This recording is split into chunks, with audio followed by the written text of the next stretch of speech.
But on one afternoon, the sky over Ukraine trembled from its ashes. A 40-year-old MiG-29 took flight, carrying American bombs, Ukrainian software, and the faith of a nation. A Soviet frame, reborn as a weapon of precision. An orchestra of engineers played behind one pilot's heartbeat. Then, only one question remained. Can courage rewrite the limits of technology? In the age of drone warfare, where cheap fear travels faster than truth, one mission would defy the equation of power itself. Stay with users. Subscribe, listen, and witness how ingenuity and will can turn heat into history. Night after night, the same sound returned. A faint buzzing, like a lawnmower lost in the sky, growing louder until it filled every street and corridor of fear.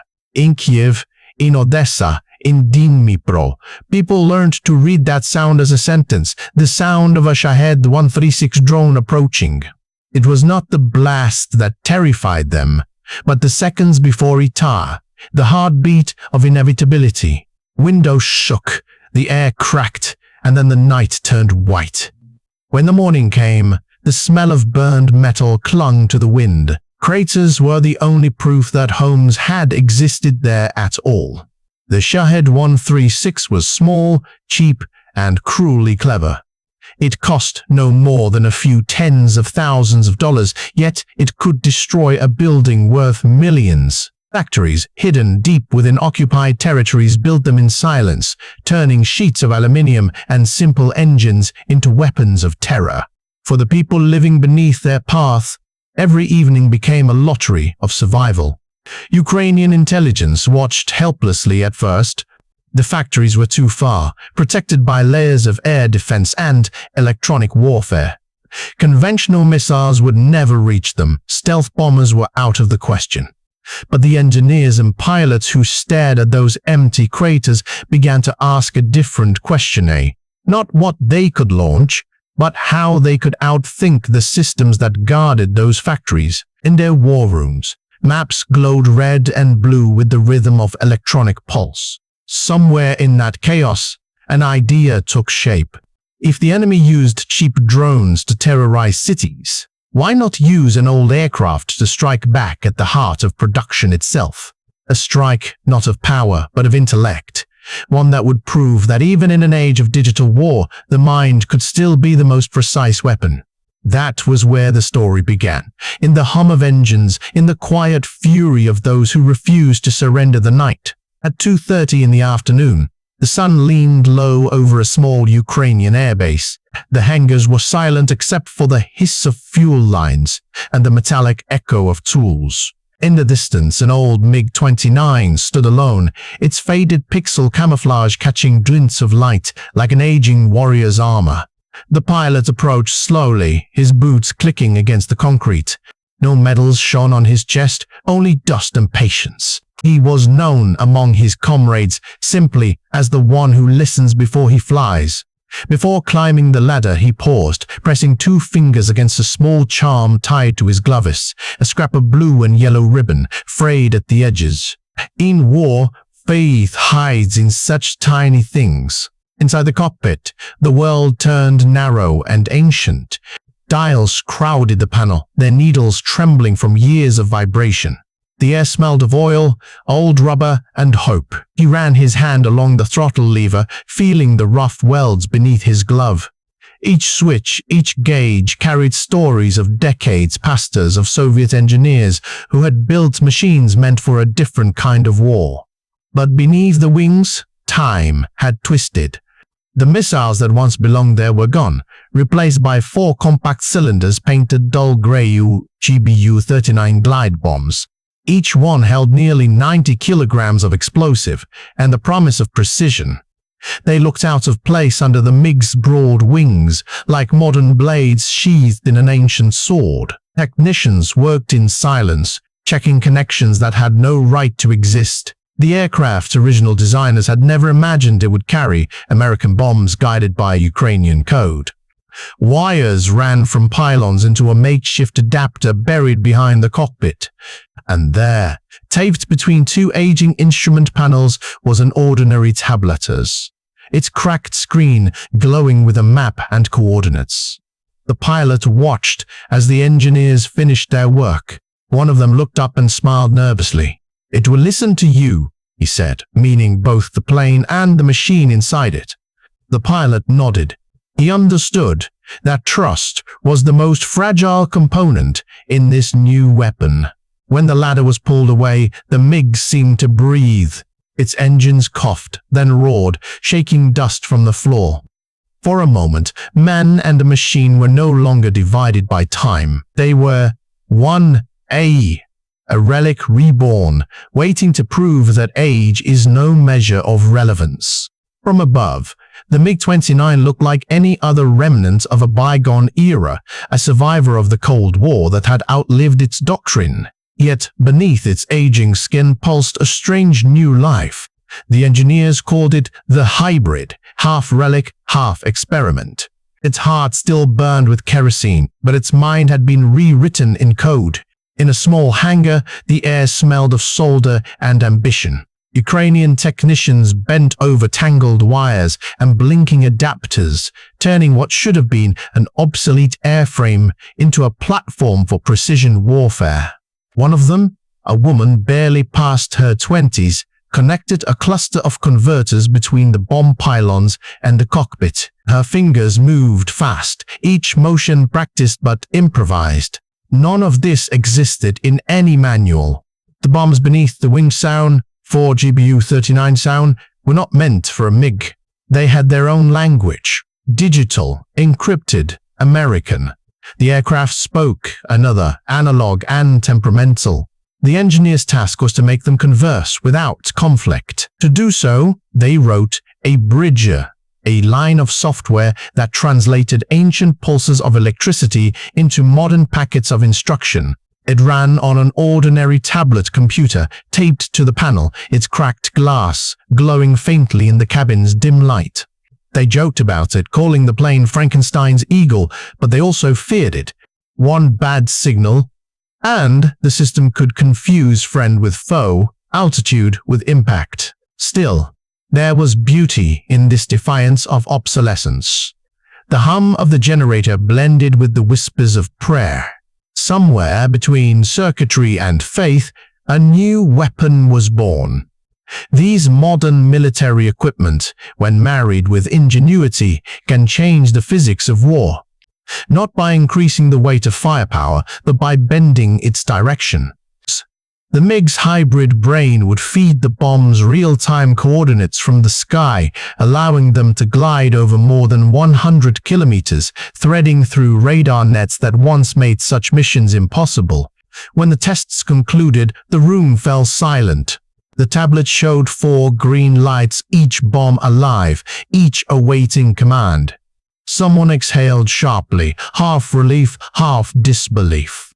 The pilot stepped forward, touched the fuselage, and murmured, "Old bones, new blood." Outside, dusk spread over the airbase. The plane stood still, a creature assembled from forgotten parts and modern dreams. Tomorrow, it would leave the ground and perhaps never return. Every mission begins, not with the roar of engines, but with a calculation. On maps spread across dimly lit tables, the battlefield looked like a vast, invisible web of lines of radar coverage, nodes of electronic warfare, moving arcs of missile range. Each was a note in an enemy symphony that had to be rewritten without them ever noticing. The target lay more than 200 miles beyond friendly lines, surrounded by layers of air defense. To reach it, the MiG would have to thread a corridor barely wide enough for survival, a sliver between 2 S-300 batteries flanked by the longer reach of the S-400 system. Above that, patrol aircraft circled like hawks. Below, mobile launchers shifted positions each hour. Then there was the unseen wall, the storm of jamming waves. The Russian Kasuka-4 units broadcast half-kilowatt bursts that turned satellite signals into static. For a weapon that relied on precision, this was the deadliest enemy. Without a clean signal, even the smartest bomb could lose its way. The Ukrainian intelligence network worked for weeks, measuring, timing, and predicting. Reconnaissance drones traced the invisible lines of radar coverage, marking the moments when systems shut down for maintenance or shift changes. Electronic warfare specialists built what they called false horizons, brief windows of silence created by synchronized jamming from their own side, confusing enemy sensors into seeing phantoms. Every detail was weighed: the angle of the sun, the height of the cloud layer, the interval between satellite passes. The pilot's route resembled the path of a needle threading a moving loom. He would take off low, climb once, strike once, and vanish. There would be no second attempt. In the command post, the chief planner whispered to his team, "It is not courage we gamble with. It is geometry." Around him, men nodded, but their eyes betrayed a quiet dread. They all knew the mathematics of risk. One misjudged mile, one delayed second, and the plane would become a streak of fire across the border. Yet they also knew that risk, like fear, could be manipulated. By aligning distractions, decoys, and timing, they could bend probability in their favor. The mission was less a flight and more a dance between signals.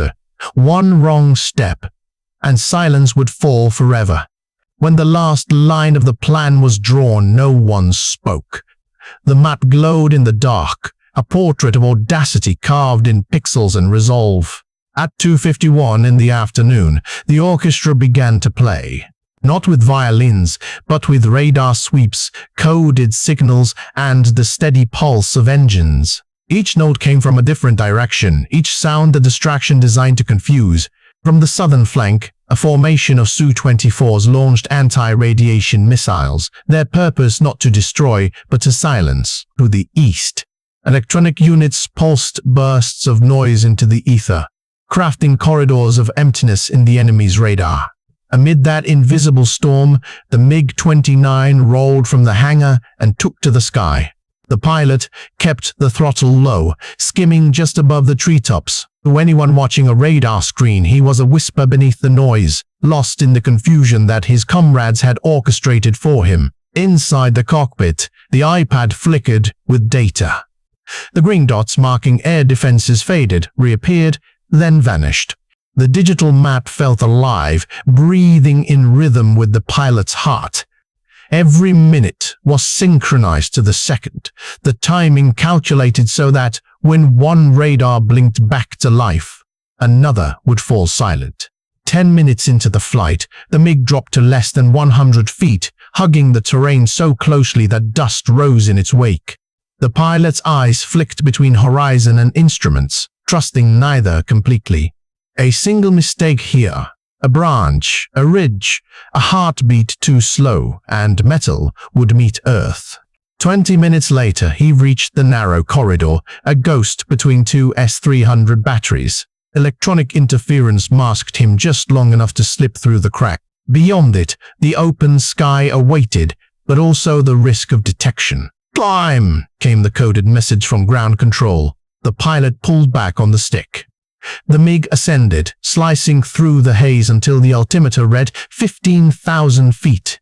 The aircraft trembled slightly, its old frame protesting against the sudden pressure. Alarms began to whine, the sound of distant radars locking on. The pilot did not panic. This was expected. The plan demanded a climb, a moment of exposure, and then the strike. Below him, the orchestra still played the decoy signals, the phantom echoes, the digital smokescreens. For a few seconds, he was alone in the score, a single note rising above the chaos, the soloist. Then he pressed the release switch. 3:28 in the afternoon. The release lights blinked green.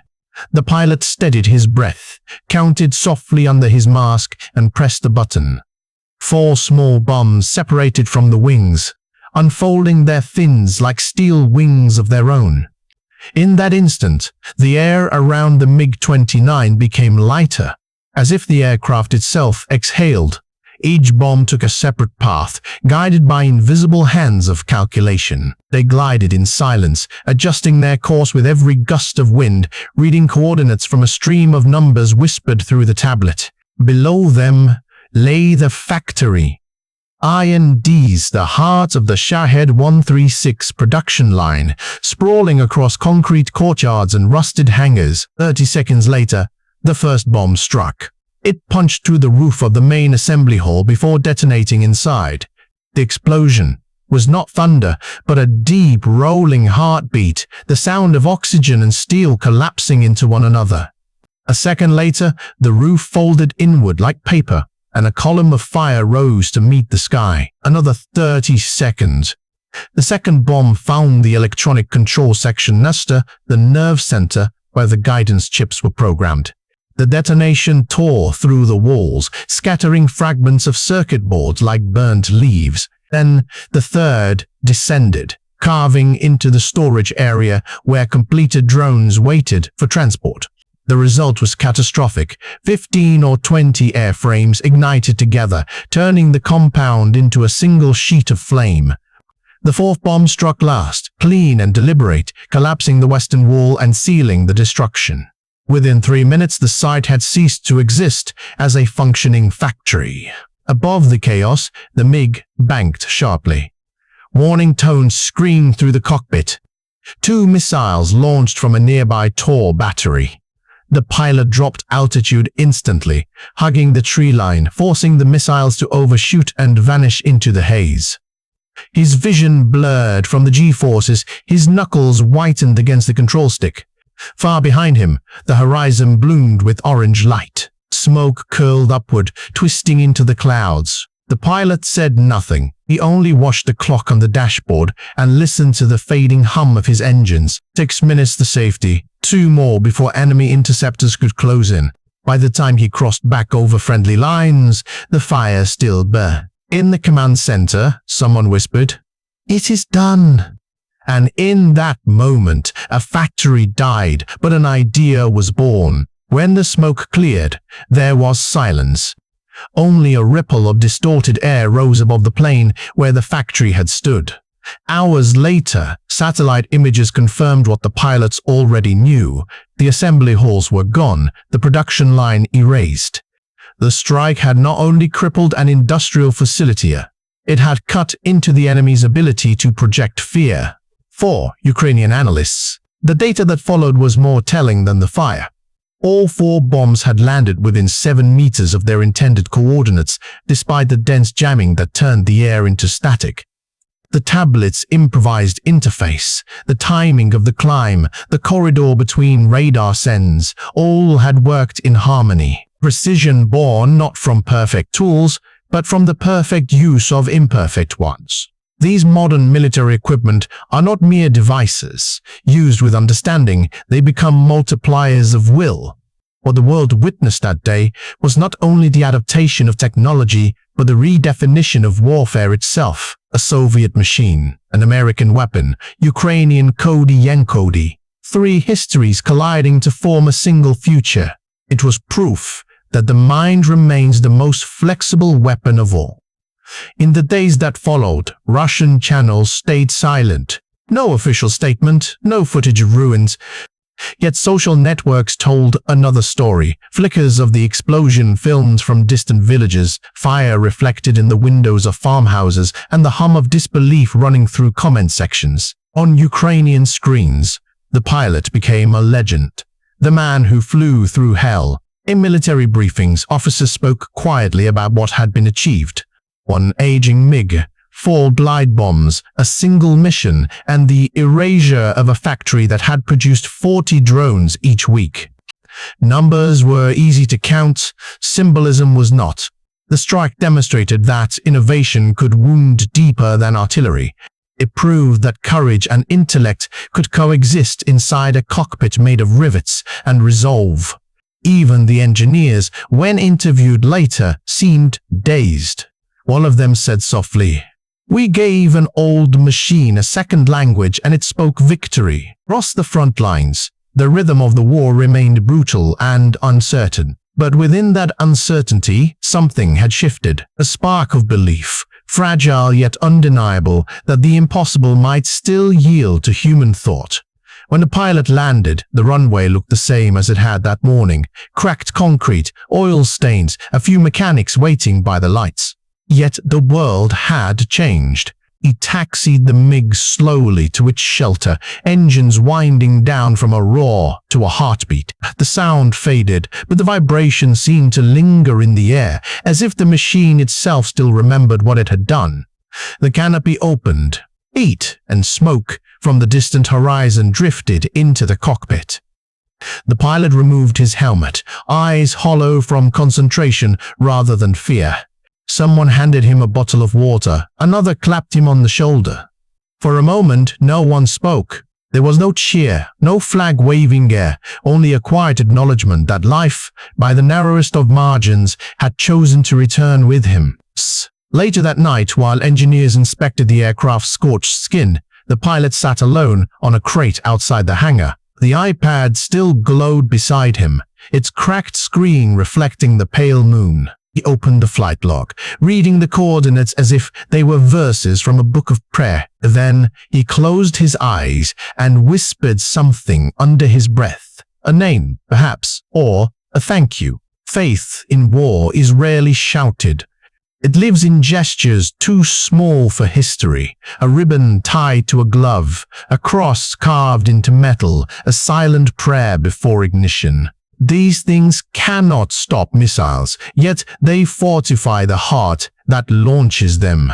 The pilot knew that his mission would be retold as a story of machines and numbers, but for him it had always been about something older, the unyielding belief that purpose can outlast fear.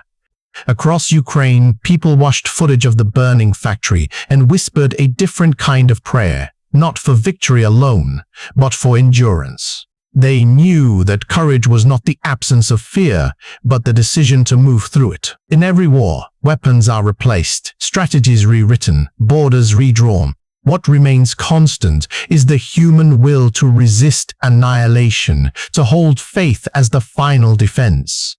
Machines may shatter, codes may fail, but the williter, the fierce, invisible force that lifts a pilot through smoke, survives. And in that survival lies the real weapon, the belief that even the smallest act of defiance can echo louder than the engines of destruction. In the end, it was not only a story of machines, but of minds. An old MiG-29, 4 glide bombs, 1 civilian tablet, and a man who refused to surrender. In those few minutes of flight, the balance of modern warfare tilted in not through numbers, but through imagination. Military equipment can be bought, built, or borrowed, yet the will to use it wisely cannot be manufactured. It must be born in those who understand both its power and its cost. The factory's destruction became more than a tactical success. It became a symbol.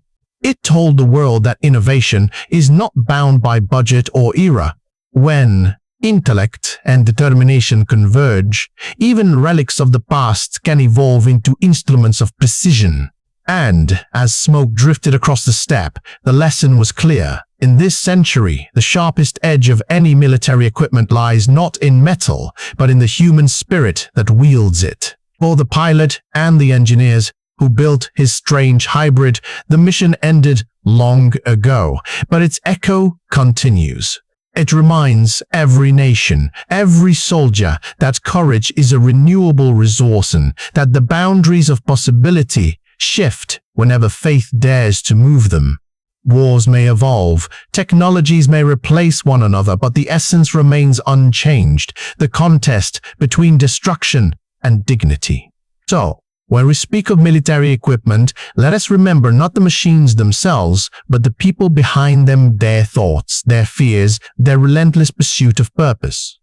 Because the mightiest arsenal is nothing without the hands that guide it and the hearts that refuse to yield.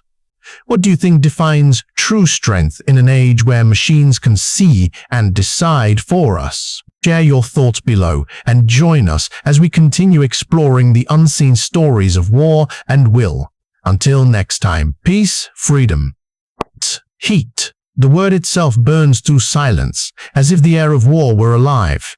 What happens when an old machine, forgotten by time, rises again against the storm? When a relic of the past challenges the engines of a new age, cheap drones born from steel and code, tearing through cities that once slept beneath peaceful lights.